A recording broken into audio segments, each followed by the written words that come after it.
Bonjour à tous, on est parti pour une nouvelle vidéo avec des lots que j'ai trouvé sur le bon coin donc l'année dernière, hein, ils ont un an, ça fait un an qu'ils traînent dans l'appart sur le côté. Et puis des babioles, des jeux que j'ai achetés sur internet, voilà. Pas de compte rendu vide-grenier, hormis ça que j'ai oublié de vous montrer la dernière fois. C'est des petits, on peut dire un peu des mini Game & Watch mais ressortis, enfin bref. Réédité en forme de porte-clés comme ça. Donc voilà, on a le Donkey Kong, le Mario, et puis un autre Donkey Kong. Je les ai eu pour 1 ou 2 euros pièce dans une brocante. J'étais assez étonné de les trouver, enfin, dans un vide-grenier. C'était plutôt cool, un petit lot comme ça, encore neuf. Ensuite pour les nostalgiques, voilà, on a ces deux magazines d'époque quand Pokémon Go est sorti l'année dernière. Un petit coucou à Xeros qui m'en avait récupéré un sur les deux. Tac. Et on commence par un lot que j'ai trouvé sur le bon coin l'année dernière, donc pas loin de chez moi. Je me souviens plus exactement du prix annoncé. Mais voilà, au final je suis allé chez les particuliers et il y avait pas mal de choses chez eux et au final j'ai quasiment tout pris. Je me souviens plus vraiment du tarif, je crois que c'était un lot aux alentours de 70-80 euros. Donc c'est un lot Sega Saturn. Voilà une console que je connais très peu. Donc voici la Saturn ici présente en très bon état. Je sais même pas si je l'ai testé.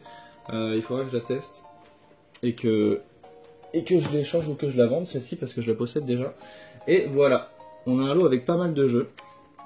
Des jeux que je connais peu. Donc on a ici Virtua Fighter Remix en très mauvais état par contre. Hop, ici on a un Virtua Cop 2 d'ailleurs qui va avec le pistolet ici présent, qui est le pistolet officiel Sega en plus. Ça c'est une bonne chose, je ne le possédais pas. Hop. Ensuite on a une triplette de manettes. Voilà, avec deux modèles, le gros qui est ici devant, celle-ci qui a un peu souffert au niveau du câble, et le modèle plus petit ici. Voilà, évidemment on avait le câble d'alimentation et Péritel. On avait aussi ce multiplicateur 6 manettes, c'est quand même pas mal. Sega en plus de même. Et ensuite une tripotée de jeux. Une tripotée de jeux qui semblerait à peu près complet. Donc ici nous avons le Worms numéro 1. Un Daytona USA, très connu sur les bornes d'arcade. Un Virtua Fighter numéro 2. Un Cyber Speedway. Le Monde Perdu. Qui a l'air d'être le même, je suis pas sûr si c'est le même sur PS1. En tout cas ça n'a pas l'air très beau. Un Bust Move numéro 2. On continue avec un jeu de voiture, le Sega Touring Car Championship. Ensuite un Sega Worldwide, jeu de foot. Hop. Un Manix TT Superbike. International Victory Goal. Bon, c'est pas des jeux sensationnels, hein, mais des jeux Saturn, personnellement, j'en possède pas énormément. Euro 96. Alien Trilogy. Ça, c'est un jeu que j'adore, que j'ai fait sur PS1 évidemment. Un gros coup de cœur ce jeu-là. Ensuite, un Gun Griffon. Jeu de mecha. Un Sega Rally. Je crois qu'il y en a un autre d'ailleurs, non. On a un deuxième Worldwide, le 98. Le Tunnel B1 qui était également sur PS1. J'ai jamais su trop ce que c'était ce jeu. Je sais pas, on dirait un jeu à la première personne. Et le NBA Action, jeu de basket. Voilà pour les jeux Saturn, donc ça en fait pas mal. Ensuite, qu'est-ce qu'on avait? Dans ce lot, il y avait également des jeux Game Boy. Avec un petit F1 Race. Le Lucky Luke numéro 1. Le Paperboy. Excellent Paperboy. Et ensuite des jeux Game Gear. Avec Devil Leash, que je ne connais pas du tout. Jamais vu. Le Dracula, qui est également sur NES. Il ne doit pas être le même, je pense. Le fameux Roi Lion sur Game Gear. Avec évidemment l'incontournable Aladdin. Le Power Rangers. celui-là je ne le connaissais pas, le Sonic Drift Racing. Voilà. Et ensuite Land of Illusion, donc avec Mickey. Voilà, pour ce gros lot, donc à peu près, je crois que c'était 80 €, il me semble, un truc comme ça. Donc c'était plutôt une bonne affaire, au vu du nombre de jeux. Ensuite, des petits achats que j'avais fait à Micromania, donc des jeux que j'ai pas encore fait, puisqu'en ce moment je joue très peu. On a le Song of the Deep ici. Le Natural Doctrine, alors celui-là c'était plus une curiosité par rapport à la boîte et tout, mais je pense que c'est un jeu très très long, donc il y a peu de chances que je me mette dessus, pourquoi pas l'essayer, on verra. Ensuite, Agatha Christie, que je n'ai pas encore fait. Le Borderlands, donc Anthem Collection avec le préquel que je voulais peut-être faire avec Zugma. Donc c'est en attente ça pour l'instant. Hop. Et ensuite j'ai récupéré le steelbook de Until Dawn. Voilà, un jeu que j'ai déjà fait quasiment à sa sortie, que j'avais beaucoup aimé. Mais voilà, je voulais retrouver le steelbook avant qu'il se fasse trop rare ou qu'il soit trop abîmé, voilà, avec le fourreau plastique avec le titre du jeu. Bon, il est pas fou, hein, il est très très sobre. Il est vraiment même pas terrible en fait. Mais bon. Voilà pour ce steelbook.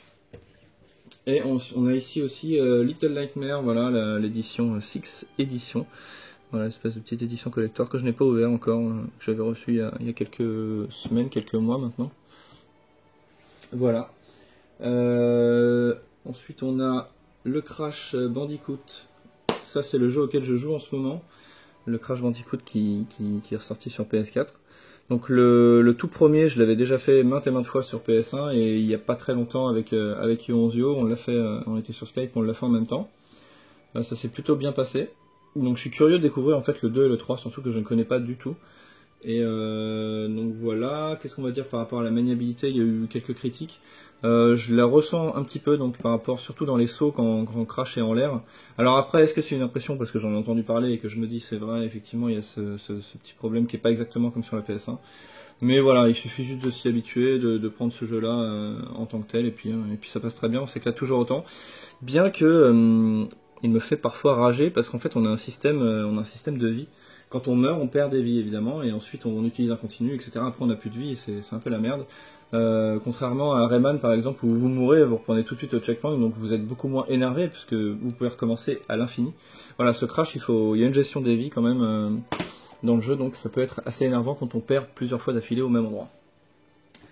Voilà, j'en suis à 8 minutes, bah c'est parfait, hein. Ce sera une vidéo un peu express pour une fois, c'est pas plus mal. On va terminer avec deux jeux que j'avais acheté sur Le Bon Coin aussi. En ce moment j'achète plus rien, j'écoule vraiment mon stock et après je me remettrai tranquillement à acheter, je pense à partir de la rentrée ou un peu plus tard. Après mes vacances, je suis en vacances en septembre, donc je pense plutôt vers octobre. Donc là on a un jeu Game Gear qui est en très très bon état avec un magnifique dessin. Donc Axe Battler, voilà, The Legend of Golden Axe. Je connais pas le jeu mais voilà, j'avais envie de me faire plaisir avec un beau jeu Game Gear. De temps en temps j'en achète un comme ça. Voilà, je l'avais peut-être en loose, je me souviens plus. Par contre je me souviens plus du prix, j'ai dû l'avoir pour 20 ou 25 € quand même, frais de port compris. Tac. On n'en voit plus beaucoup des jeux Game Gear, faut vraiment commencer à les récupérer parce qu'après ce sera très très compliqué je pense. Et ensuite une très très belle pièce sur Super Nintendo, je fais un bisou à Akumi qui me l'a vendu tout simplement. Donc voici le R-Type 3 sur Super Nintendo, complet en français. Voilà, une très belle pièce que je vais pouvoir ranger dans l'armoire. Hop là. Voilà, c'est terminé. Est-ce que je vais chercher quelque chose? Il reste 9 minutes. Allez, je vais chercher 2-3 trucs encore. Hop, ce sera pas fou, mais... Voilà, comme ça on rajoute quelques conneries. Hop là. Donc ça c'est un petit détail, hein. Quand j'avais acheté le Frag FX, vous savez la souris pour PS4 là, ils avaient eu du retard dans la livraison, donc ils m'avaient envoyé ces petites lunettes pardon, de gamer avec les verres jaunes, que je n'ai jamais testé. Ensuite on a Zugma qui m'avait offert, quand il était venu je crois, du coup, me voir ce steelbook de The Evil Within numéro 1. Voilà, plutôt joli, assez sobre aussi, mais avec un bel artwork à l'intérieur. Voilà. Hop, merci Charlie. Un petit jeu PS1, je sais plus du tout où je l'ai trouvé, voilà, Silent Bomber. Bon, malheureusement il n'ira pas dans la collection puisque c'est voilà, c'est une réédition, je sais pas quoi là. Bref, en tout cas, à moins qu'il existe que dans cette édition-là, mais je ne pense pas. Je pense qu'il existe avec la fiche complète devant. Hop. Et encore un jeu Super Nintendo pour terminer, donc que j'ai complété, le Robocop numéro 3. Voilà, celui-là j'ai dû l'avoir entre 20 et 30, ouais, même peut-être un peu plus en frais de port compris, voilà.